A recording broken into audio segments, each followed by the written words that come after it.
Okay, here we go. So today we are going to be doing the coloring a black and white sketch with Gimp.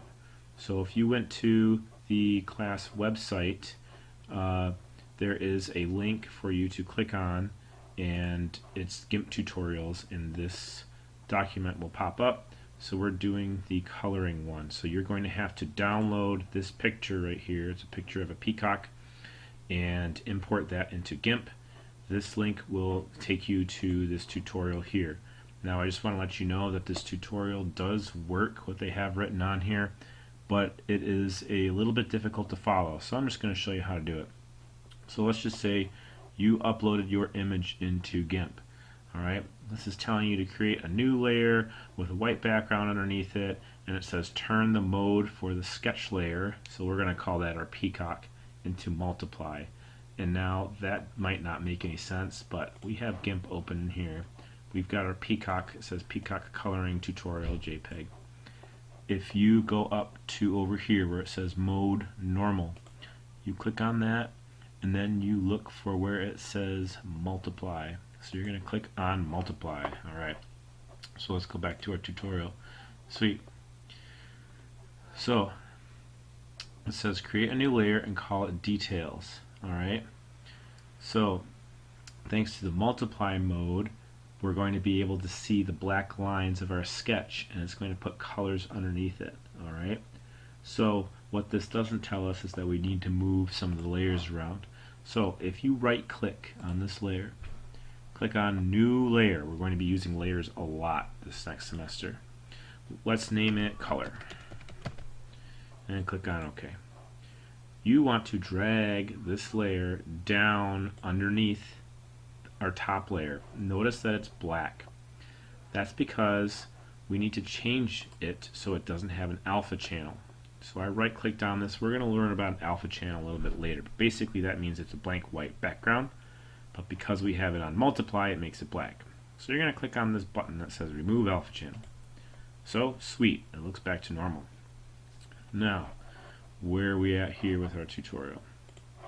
So we're going to start playing with some colors, and this says create a skin layer over the details, and this is just kind of for you to put some more color and details on that. We're going to skip that, but the rest of these just asks you or tells you that you can create more layers to create more details within your picture. Okay, and I'll show you how to do that.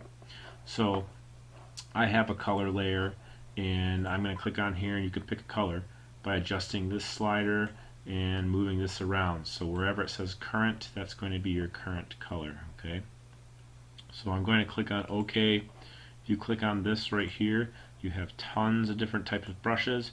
I kind of prefer the fuzzy looking ones for this, so I'll click on that. This dial here changes the size, so you see how this is really big.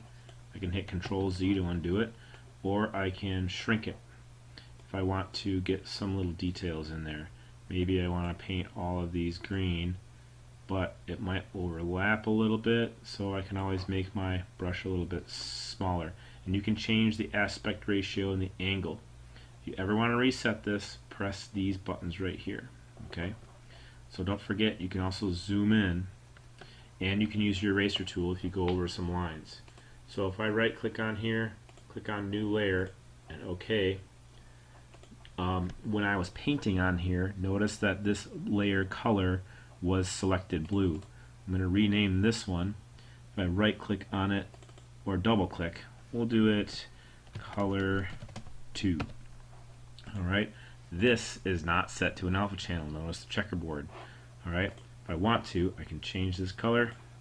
Let's go with red because that is a complementary color, and zoom in here, and in theory, hopefully I made this work.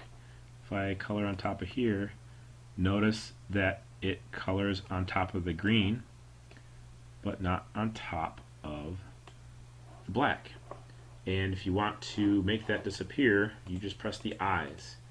So we have these different layers of color, so that's what it looks like without the peacock. So spend some time, add some color to your peacock, and make it look nice and pretty. Once again, once you're done, remember you have to save it as 2 file types. So you're going to go up to File, click on Save As, and you can save that with your last name, first name, Peacock coloring tutorial as an XCF, right? Upload that to your Unit 2 folder.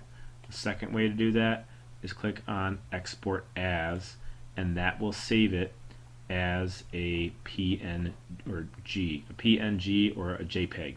All right, it'll save it as one of those two. That kind of depends on what you set your computer to, but both of those files need to be uploaded to your Unit 2 folder in your Google Drive.